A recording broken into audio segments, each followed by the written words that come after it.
Hey everybody, this is Mr. Marshall and Miss Clemens with U.S. History Flipped. We're going to be starting up a new project here, and this is the first video of many. I love that flipping. Alright, we're going to get started here. So, what you're going to see in this series of videos is a whole bunch of different stuff, but it's all going to be focused on industrialization, immigration, and urbanization. And what those words mean is industrialization is industry, business, factories. All that stuff starts getting going in the United States during this time. We start getting tons of factories all over the place with steel and coal and building railroads, and everything just explodes in the industrial section. Immigration, we've talked about a good bit. There's tons and tons of people coming into the United States looking for jobs. Right? And urbanization is all about an urban environment. Whenever you see urban, it's talking about cities. Right? And since all these factories are exploding, all these people are moving in to get jobs, well, they need places to live, and communities develop, and all the cities start growing up huge. So each of those different things is going to be something we talk about throughout this series of videos. Now, since we have all these industries that are blooming, they're going to be businesses. And this is where we start to see a lot of corporations, which you see right here, a corporation. A big business in which many investors own shares or stocks. So this is what they're talking about with the stock market, where you can invest and own a share of that business or a stock in that business. And a couple of examples of corporations is right here. I mean, there's Best Buy, there's Mobil, there's Kool-Aid, there's Colgate, Blockbuster, BMW. All of these are different types of corporations. So no one person owns these. Everybody can buy stocks in them and own a share of the company. It still has, a CEO and like a group of people that run everything, but you're able to own a piece of it and share in its profits, or if it loses money, then you lose money too if you own stocks in it. Now, when it first started, obviously all these weren't here. These are just some examples of modern corporations. And the Lowell Textile Mills in Massachusetts is one of the first ones that really gets going. Okay? Now, textiles is always talking about clothing. And the old style factories looked a lot like this. These big, huge buildings. You can tell with the types of windows that they had. They were very tall, very narrow, because they didn't have a whole lot of internal light, because that would be pricey. You have to pay for electricity. So you try to have these types of windows to bring in more light. That way you have to pay for less. That way you make more money.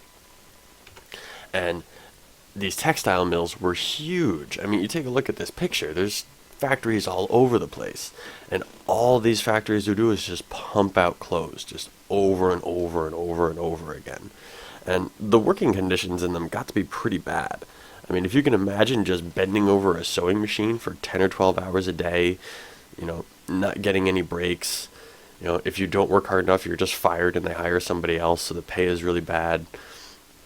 They usually had you sleep like in one building over, so like your entire life is like spent in a 2 or 3 block radius where you just eat, sleep, and work. It wasn't really a fun life, but everybody had a job. You can decide for yourself if it was worth it. Now, most of the people that worked in these textile mills were women. Now, that was partially because women, it was very difficult for them to get jobs at the time, so they would take whatever they could, and because of that, they could afford to pay women less. Very unfair, but that's the way it was back then. And right here you have one of these old mechanical looms. So each of these is a different thread that would come down, and then a little piece of wood would shoot back and forth to make the cross-stitching that created cloth. And then they would take that cloth and cut it up and sew it into shirts of various sizes. Okay? And this is a real picture of the types of women that would be working there. Not exactly the most comfortable clothes, and your entire life was spent there until you got married. And then you'd be able to move out of the mill and in with your husband, and you'd usually keep on working. And then you'd have kids, and then your kids would work as soon as they were able to walk. So it was a time period in our history where everybody was working in really poor working conditions for very little money. Okay.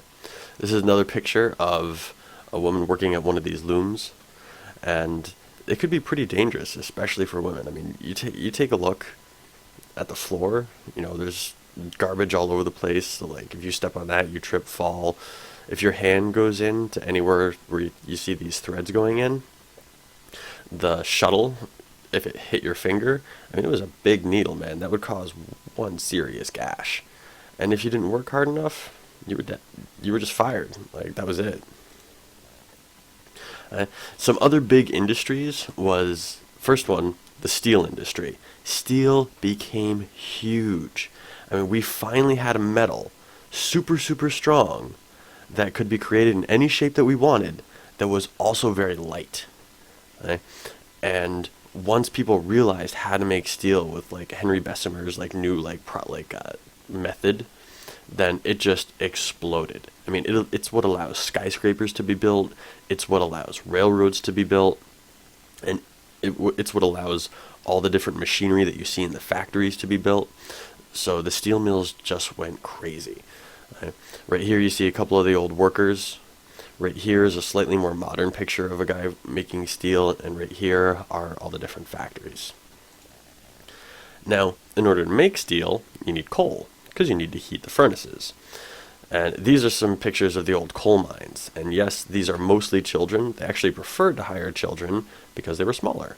And also, because since they're children, you can pay them less. This is a super, super dangerous place to work. Like, I mean, not only is it incredibly uncomfortable, you take a look at this guy. Like, you spend your entire day bent over. That just sounds horrible. But there's noxious gases. This is that time period, if you guys have ever heard of them bringing like a canary into the mines with them. Because if the canary dies, there's gases in there that you can't smell that will kill you, so you need to get out. There's cave-ins. There's so much like dust and stuff that you're breathing in that you get really sick from it. It's called black lung, and it just got to be. It was not a fun job at all. And oil. We still use a lot of coal today. We still use tons and tons of oil today. And this was also another job where you could be paid really well, but you could be paid really well if you were on top. If you were one of the workers, you weren't really paid all that well. But it could also be pretty dangerous. I mean, every once in a while, these things explode, and that's not good. And so oil was another big thing driving the industry. And so they get the oil, they get the coal, they make steel, and then they use the steel to build railroads. And railroads ended up going all over the place. But they had to be built. And that used a lot of dynamite, as you can see in the top left picture. Not the most safest uses of dynamite.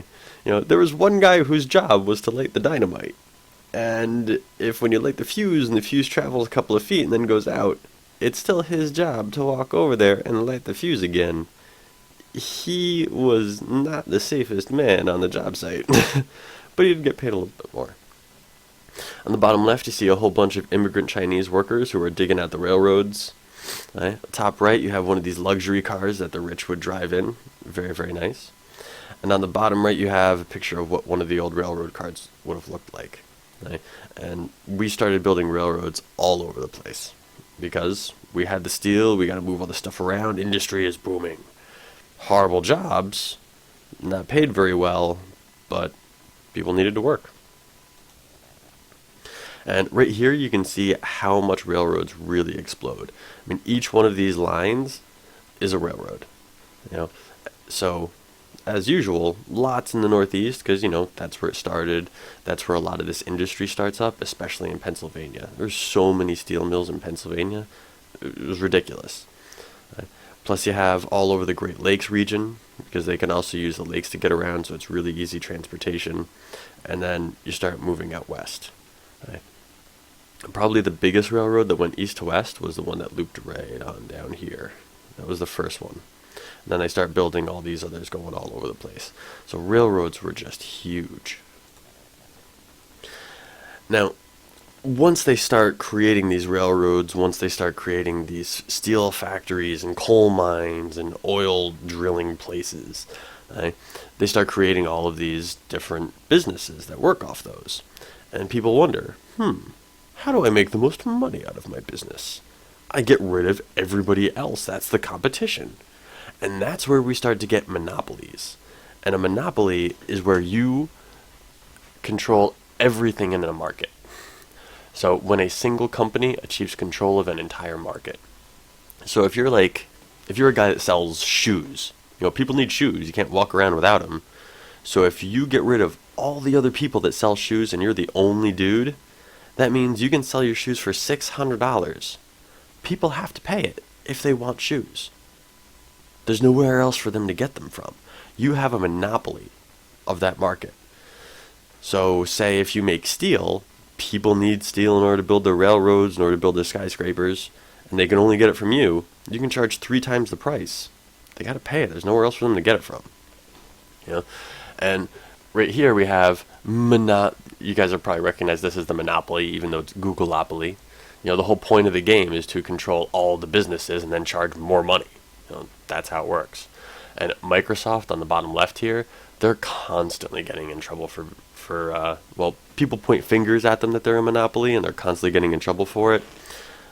Sometimes they have to pay fines, sometimes it's thrown out, it really depends.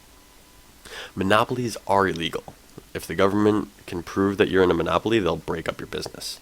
So what people decided to do was form trusts, which is a way of merging businesses that did not violate laws against owning other companies.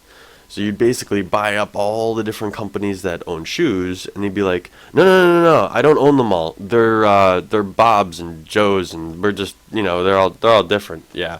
Oh, we all set our prices the same way? That's just a coincidence. It's fine. We're not a trust. We're not a monopoly. And people would do it because they want to make the most business. It's just the way that it was. And it took advantage of a whole lot of people. So that's the first video, guys. The first of, I believe it's 7, so we'll see how it all goes. Remember, when it comes to any of these videos, you can always go backwards and pause and write stuff down. All up to you. Enjoy this video and all of the others.